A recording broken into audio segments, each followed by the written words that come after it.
welcome into the Postgame Podcast. Falcons 27, Rams 24. Bijan, best running back in the NFL. Falcons 3-0 now that they've been eliminated from the playoffs. But I'm actually here with the King. It's a good time to do it, right? It's a good time to start winning. Yeah, now that so we can't have a good draft pick. But I'm here with the King to talk about the Queens. They were pretty bad. Ooh, okay. They're not good at defense. We saw that this game was over very quickly for a game that started at 9 p.m. Yes, 106-65. Auburn basketball takes its non-conference finale. We were the King and Queens. Okay, that works pretty well. We were Jeff Shearer, the great Jeff Shearer is the king of puns. So we asked him if he would weave some Queen references, as in the band, into his game story. So we'll see if that happened in this one. Yeah, I mean, really no match, no competition really for Auburn tonight. We knew that was going to be the case, as you mentioned, particularly on defense. 348 in KenPom, I think is what Queens entered this game in defensively, but they're a top 100 team nationally in offense, and so that side of things, as Stephen Pearl talked about in his post game, was much more impressive. It was a 30-4 start. That's kind of the number I look at. That's the one where when it pops up on your score bug on the bottom, you're like, whoa, 30-4. Auburn led by 38 in the first half, but that was really they came out. Queens only had one field goal for a really long time. They started 1 of 8 in the game. By the time they had 7 turnovers, they also had 7 missed shots, and so Auburn dominated the first half of this one. Not as crisp of a second half for them defensively, but still on the other end, anytime you get to 106 points, always a good thing. And then a couple guys who, Patrick, we've sort of learned that Kevin Overton and Elijah Freeman, when they play well, that usually bodes well for Auburn. I don't think we went into this season thinking Kevin Overton was going to be that much of a scorer. It was kind of that veteran defensive presence as a guard is what we kind of knew him as. But Stephen Pearl talked about it afterwards. Look, this is the third time in the last 5 games he's gone over 20 points. Steven said it, he could be Auburn's third scorer. He could be that next guy after Keyshawn Hall and Tahad Pettiford and then Elijah Freeman now. This is the third game for him coming off the bench. We saw him do that against Chattanooga. Looked really comfortable in that game. And, 50 combined points for those guys gave Auburn quite a spark tonight. Yeah, I mean, it was a fast jump. And I think Kevin Overton, it was the first time in his career he's had back-to-back 20-point games as well. But yeah, the fast start, which is important against a team like this. Pearl referenced the crowd and it being relatively packed for a 9 p.m. game in the week between Christmas and New Year's. And they basically did what they needed to do. Yep. Of course, for Queens, for a team that makes, I think it was 10.8 threes a game, and that average that's in the top 25 nationally, and to not get your first three-pointer until the 7:30 mark of the second half, you're not going to win a basketball game no matter who you are if that's what's happening. And so Auburn takes care of business. I think you said it best in your story of obviously they struggled against the premier programs they played. I don't know, you might want to keep talking about this game, but to shift to bigger things. Sure. They lost to all of those top 10 teams by big margins in a lot of them, but they didn't have a bad loss. And I think that's what tonight was, is you take care of business, you get running again. You had a big break after Christmas. There's a longer break before Georgia, but we all know what's coming. Yeah, for sure. I mean, this was an important break for this team to get healthy in a number of areas. Of course, Tahad Pettiford, he turned his ankle against Purdue, ended up not really being anything.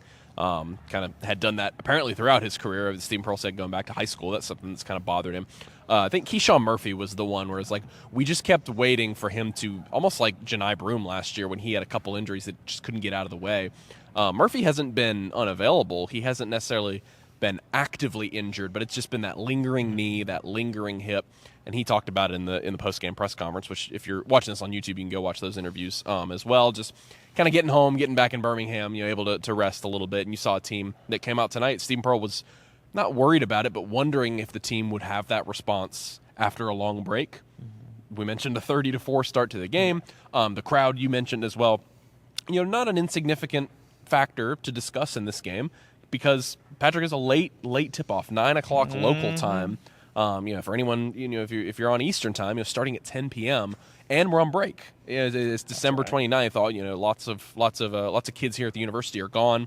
But everyone's standing up for the anthem, and I was looking around. I was like, it filled out really well. And Stephen Pearl said to his team before the game, look around and kind of soak that in and enjoy it. And so Auburn thought they would have to make their own energy. That's what Keyshawn Murphy said, but they didn't really have to in this game. Yeah, a couple more nuggets here. A season high, 15 3-pointers for Auburn in this game. A career high 9 assists for Todd Pettiford. His Neville Arena shooting struggles continue. He just can't shoot the ball in this building this season, but he can pass the ball really, really well, and they apparently challenged him to that this week. So now, Patrick, this is the finale of non-conference play, 9-4. Auburn heads into SEC competition. And as you mentioned, if you had told people before the season, hey, you're going to exit non-conference play and your only losses are going to be to – those teams are all in the top 10 right now, by the way, and the 3 bad ones are all to top 5 teams, you would take that. What you mentioned is the crux of it. How can they avoid – because you're going to have road games against Tennessee. Yeah. You're going to have road games against Florida. Those teams are very, very capable of letting a game get away from you. How do you avoid that moving forward? And shoot, Georgia looks much improved. This is, I believe, 12-1 is the record they exit non-conference play with. Not a very difficult schedule at all. Only one quad 1 game for them, and they lost to Clemson. But, yeah, Patrick, it's about to get real for this team heading into SEC play. The league is not as good as it was last year, so maybe that means you actually have to be a little bit better than maybe we thought. Can you be a 500 SEC team and make the tournament? I'm not sure. I'm not sure if you can this season. It's not a super strong league like it was last year, and it starts on Saturday in Athens. Yeah, and I think it's not – granted, for SEC standards and what Auburn's done in non-conference – it's not as hard of a start. I mean, you're not starting like with Tennessee or something. But like, it's fairly mild. Going to Athens, they're ranked, they're excited. They're on a 10-game win streak. It's their best. This is their 3rd best start in program history. Wow. I was reading some things today, and I'll pull the stat at some point between now and then. But Auburn's won a lot up there recently. Auburn's won against them a lot recently, so they're going to be hungry. It's a rivalry game. Auburn's obviously been very relevant in basketball recently, and this would be a marquee win for them. But I feel like a lot of these first few SEC games, for Auburn, they've been so tested. I feel like we know so much because of the caliber opponent. Whereas with someone like Georgia, we just they could be really good. They could be number 20. That could be fair, or it could just be based off who they've played and how we've gotten here. And so it's really going to be interesting to see how that shapes up. But yeah, I think the biggest thing is, and Steven said that as well. And I feel like Dahad mostly always gets up for the big games, but it's like if you could pair the assist with making some more of the shots, because Steven said he liked a lot of the shots they took. And then, again, if Kevin and Elijah can keep it going, you feel like you have a really good start to start strong with the game in Athens and then A&M and Arkansas coming here. I mean, Georgia may be, I was looking kind of at that first stretch, if you separate the SEC schedule into thirds, being an 18-game schedule, those first 6 games is the toughest game of all of those in Athens on Saturday. It might be. Now, the best team of that stretch, Arkansas, comes here. I think it's kind of what we look at right now analytically and just the potential of that team. Arkansas comes here, but you get that game at home. Your home openers against Texas A&M, they've had a lot of struggles in non-conference play. Your other 2 road games in that first stretch, Missouri and Ole Miss, they've had a lot of struggles in non-conference play. I'm blanking on the other team that has to come here to Neville Arena. And then after that, you go to Florida and Tennessee back-to-back Saturdays, and so that it starts to really ramp up. Obviously, you start to mix the Alabama game in there, the Alabama games in there. You start to mix Kentucky in there as well. But, yeah, it's sort of a mild start for this team. I remember back when the schedule was released, I really liked the way it paces out. But, if they go to Georgia, and like you said, Georgia's a good team. Now, are they really good, or have they just beaten the teams? Well, we're going to find that out.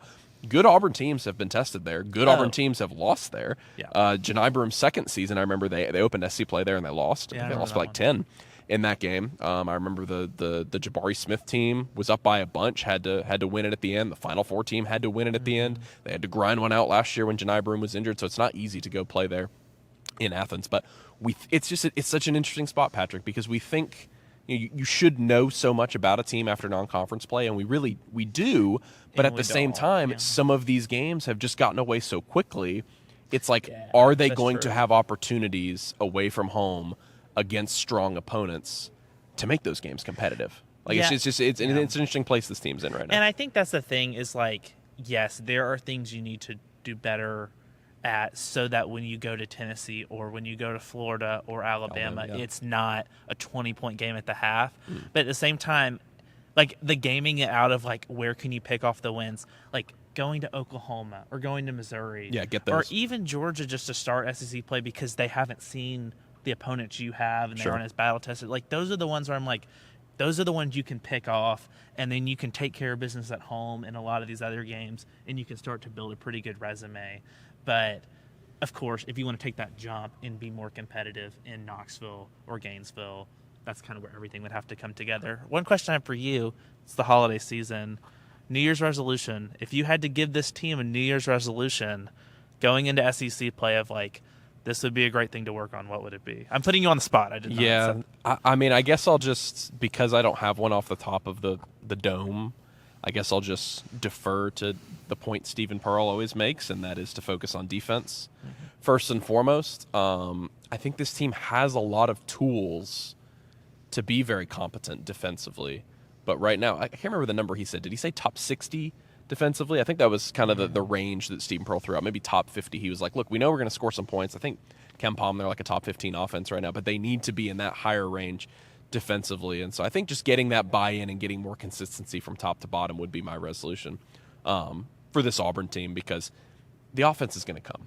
And even in that Purdue game, they score only 60 points, but Stephen Pearl comes back to us next week, the week that followed, and he was like, guys, we got a bunch of good shots. Like I think he said they missed 12 layups and they missed 9 open threes. And it's like, you get half of those, you're talking about an 80-point game. So I think there's really not much concern about that side of the ball.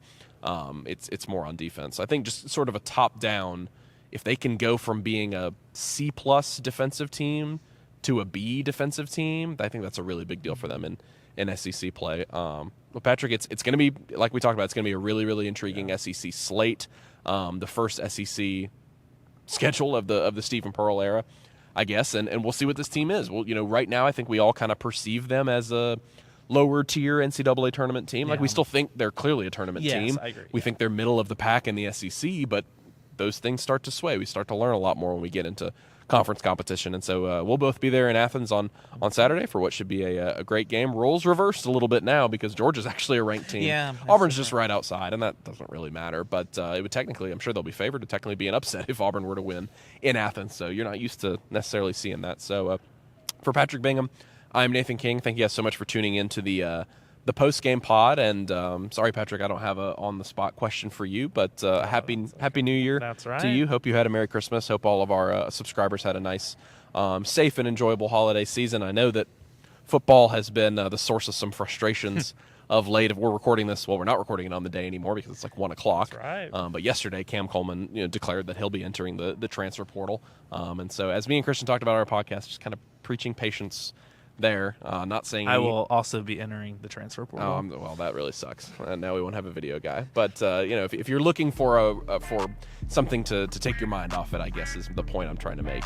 The Auburn basketball team is about to get set to try to have a good SEC season and become a tournament team in year one under Stephen Pearl. So we're excited to dive into that. So for Patrick, please head over to auburnundercover.com. We'll have all of this covered for you guys, and we will talk to you guys soon.